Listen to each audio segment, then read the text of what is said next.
I feel like a geographically trapped artist. Of course, there are components to that are nice, like a job that I really enjoy that's stable and family within driving distance. But there are negatives that creep up on me every day. Especially having gone to a university that's very artistically driven, I can feel so stationary where I am now, and it'll drive me crazy from time to time. Living in a place that isn't artistically driven or known for its creative energy of sorts can make me feel isolated, which makes me ask the question, where does an artist find inspiration when they're not in the middle of it all?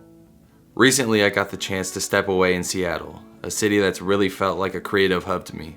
Full of culture, inspiration, and raw artistic energy, it is my favorite place I've ever been to.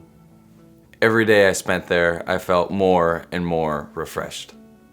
When I came back, I knew I wanted to translate this feeling into my next art project.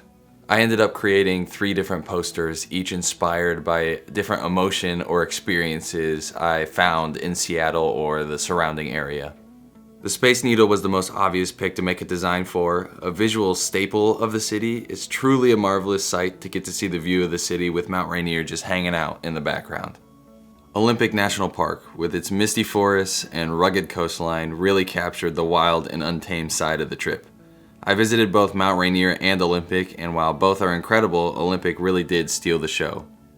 Elliott Bay looking out over the water toward the skyline felt like a perfect metaphor for everything I was processing. The mist, the light, the calm, it was the perfect balance between chaos and peace. I wanted this balance to come through for this piece, and I hope the seals at least make you smile. Overall, I love how this little mini-series came out, mixing the grunge elements of design that Seattle is known for while also using gradients to help convey the feelings I felt while I was in those places and experiencing those things.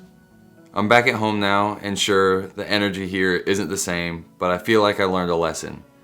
It just doesn't mean creativity stops. It's easy to think you need specific surroundings to find inspiration, but that's not the case. Finding something inspiring or beautiful in what I initially perceive as mundane takes work at first, but turns out to be something oh so rewarding for my creative mental health. It's not about where you are, it's not about who you're with, it's about how you view the world around you. And sure, home might not have the same creative buzz that Seattle does, but it has inspiration in it, and I just need to be much more intentional about looking for it and noticing it. And then there's the internet, a tool that connects us with people from all over the world. It's been a lifeline for me. I can see the art, I can hear the stories, and find the connections I thrive off of all in one place. I am blessed to live in the timeline that I do, and I can't imagine I ever stop sharing my story and my artwork here now that I've taken the jump of just starting. Inspiration is not bound by anything except you. It's always in you. You just gotta find a way to notice or get it out. This trip was a wonderful reminder to live more intentionally, to not go through the motions, as they say. I doubt I'm giving you anything you haven't heard of or thought of before, but I hope you enjoyed the video, and I hope it serves as a reminder for you as well. As always, thank you so much for hanging out. I love making art, and I love making these videos to document it and share my story. So if you enjoyed it, consider subscribing. I have a lot more on the way. Again, thank you so much for watching, and I'll see you sooner than later.